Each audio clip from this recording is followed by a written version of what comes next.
Comunidad de Relatos de la Noche, muchas gracias por escucharnos nuevamente en un jueves de relatos. Mientras ustedes están escuchando esto, nosotros vamos a estar volando hasta Nayarit. Vamos a Sayulita unos días y aunque no vamos específicamente por algo del canal, espero como en cada viaje volver con una historia o con una leyenda de por allá. Por lo pronto vamos a pasar a la historia de hoy, pero quédense hasta el final porque hoy de nuevo vamos a decirles cómo se pueden ganar un regalo de parte de su canal. Y ya saben que si son de la Ciudad de México, será un placer además entregárselos en persona.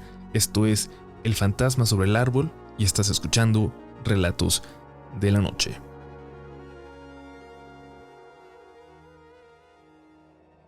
La casa de los abuelos siempre fue particularmente aterradora para mí y para mi prima.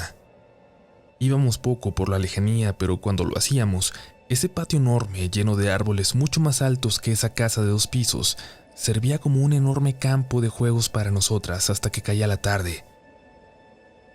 Creo que antes de aprender a hablar, aprendimos a temerle a ese patio por la noche.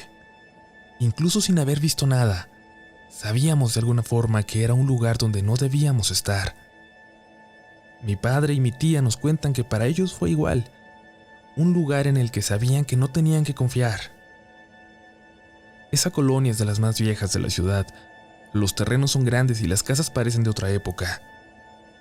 Esos árboles han ido creciendo por siglos. Quizás por eso, cuando el viento sopla, parece hacerlo a través de ellos como si los hiciera llorar.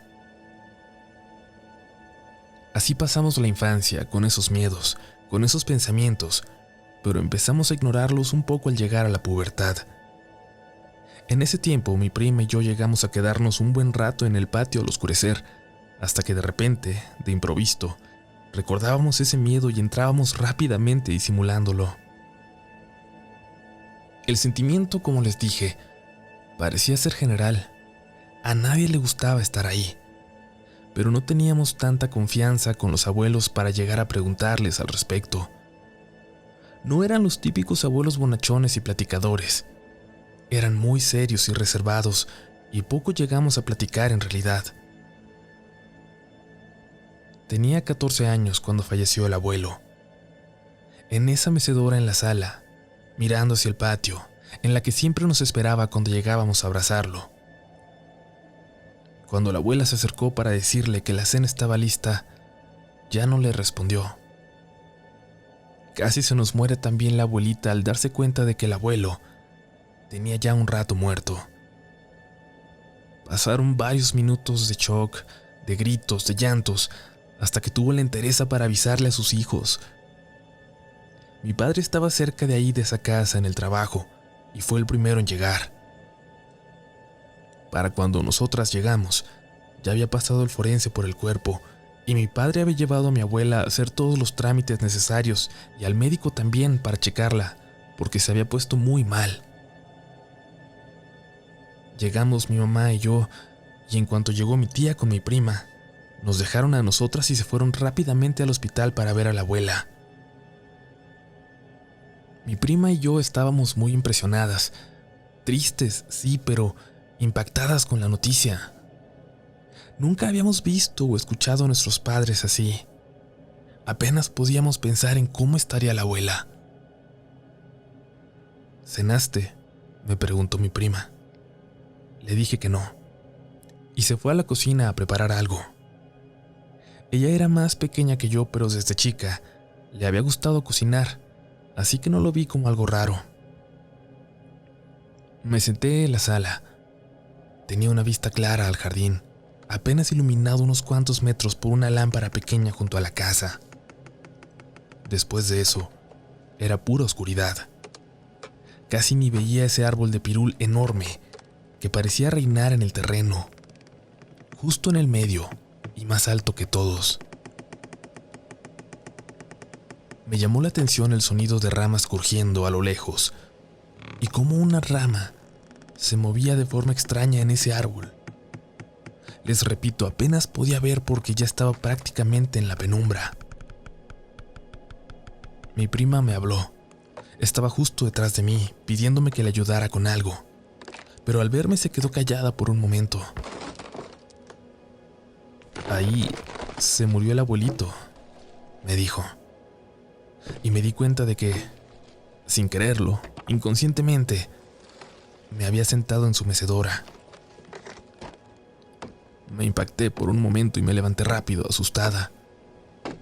Me sacudí como si se me hubiera pegado la muerte y caminé rápido hacia la cocina.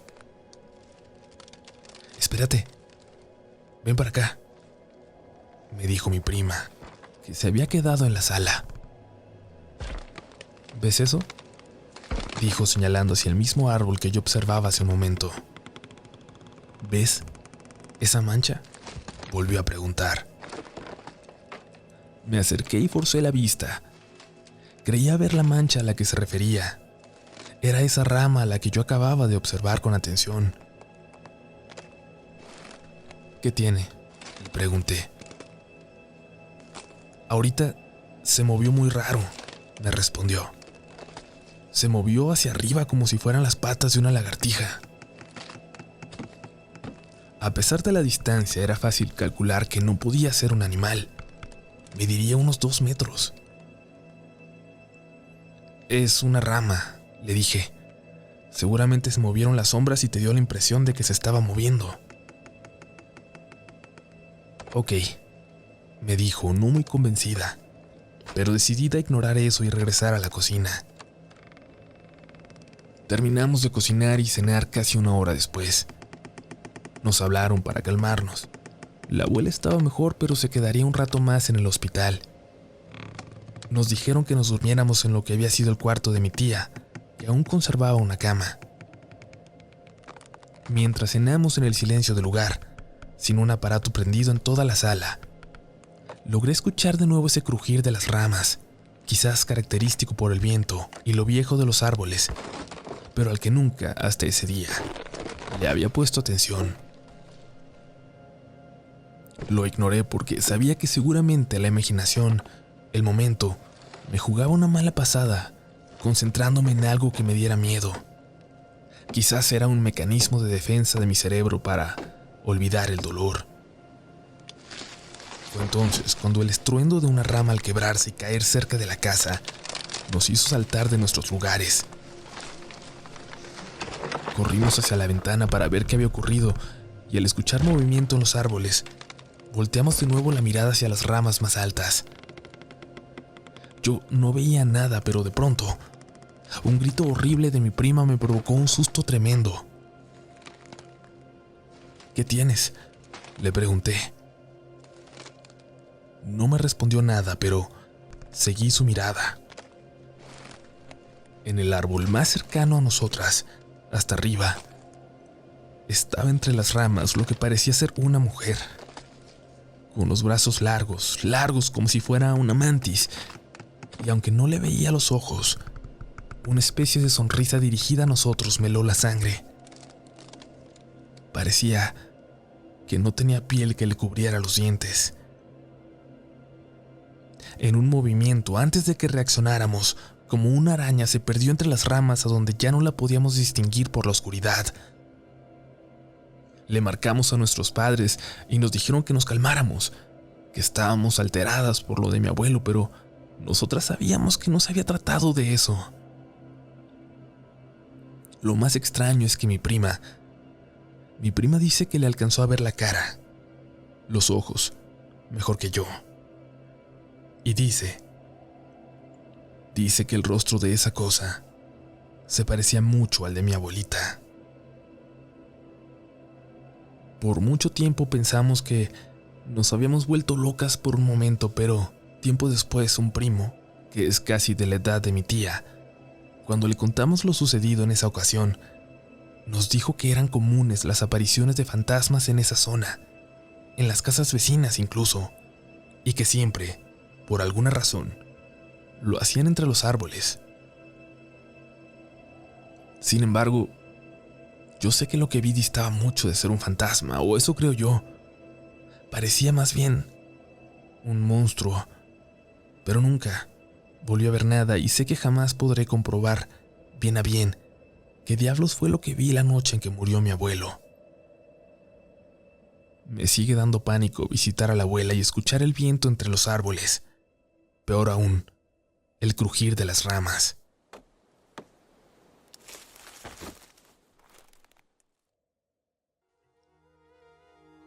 Comunidad, pues esperamos que les haya gustado la historia de hoy.